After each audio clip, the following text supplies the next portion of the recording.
So the other day I asked a question in my Facebook community, and the question had something like this. It's like, if you could snap your fingers and change one thing in your life, what would it be? And I was reading through the comments, lots of comments, and like the common thread through that was basically people not believing in themselves. And the thing is that when you look at celebrities and sports figures and gazillionaires and billionaires and all that, there's one common thing that they have. All of them have. It's self-doubt. And we're not alone.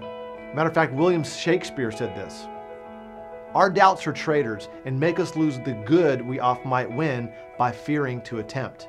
See, when we have self-doubt, we're thinking in our head, oh, I don't know if I can do this. I don't know if I can do it again. And then we even stop to attempt it. I mean, this is important. I mean, think about this. A 4-year-old kid is asked, hey, could you jump over this bar here that's a foot off the ground? Well, they're not going to know unless they attempt to do it, right? So they attempt to jump. Let's say they don't make it. They might lower it a little bit, and then they make over that one, and they raise it up to a foot, and maybe they make that one. So you have to start it first, but it's like, how are you ever going to know if you're able to have the ability to do anything if you're doubting yourself that you can even do it? You have to attempt it first. Matter of fact, Vincent van Gogh, one of the most famous painters in the entire world, said this: "If you hear a voice within you say you cannot paint, then by all means paint, and that voice will be silenced." See, the death of fear is certain when you get into action. That's the main thing that you have to do. And that's one thing how I got over my self-doubt. You know, I went through elementary, junior high, high school, and college playing sports. Every team I was a part of in football was a losing team. And so it's like, that really weighed on me. I thought maybe is it my fault that we're all losing? I don't know. You know, obviously it's a team sport. It's not an individual thing.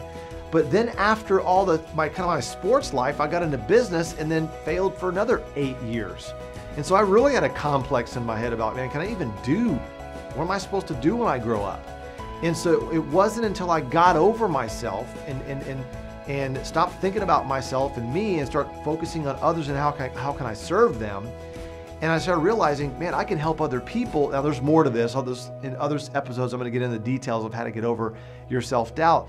But now it's totally turned around. I'm helping people win. I'm helping people make money. I've got a championship. Even though I didn't get my bowl rings in college, I got my championship $1 million rings. I'm helping people. And it's just a byproduct of me helping a lot of people overcome their self-doubts and get, kind of unlocking and giving them permission to go out and succeed.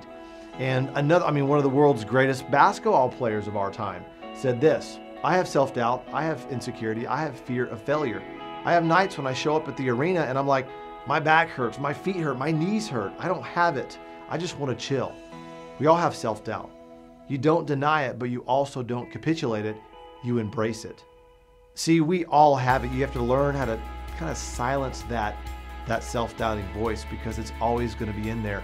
I don't care if you're a billionaire or you've done it several times, it's always going to be there. And we have to learn how to live with it and embrace it and go with it. So here's what you can do next.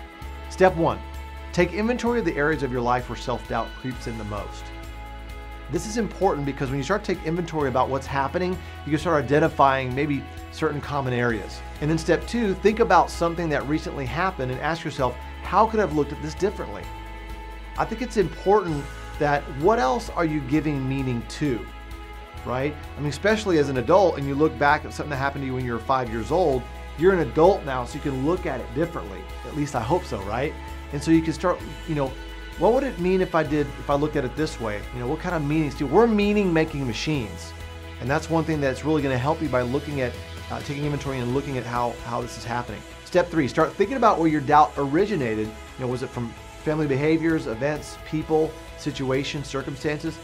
Once again, start looking for that common thread. These are some homework that I'm giving you right now. It's like, why, Jefferson, why are you giving me homework? Well, if you want to overcome things, if you want to be better, if you want to be great at something, and you want to exude greatness, you have to do some work on yourself. It's an inside job. So stay tuned for the next video as we dig into the root causes of self-doubt. Just really rip those things out. And I'm telling you, the next video is going to build upon this one. And so here's what I want you to do. To really inspire all of us, I think that just comment below on something that you've overcome, some self-doubt that you've overcome in the last week or month. And I think that's really going to unlock a lot of things for all of us here, because as we team together in this community, we're all going to go farther faster. So with that said, I hope this video has helped you arrive at your next intended destination, healthy, wealthy, and happy.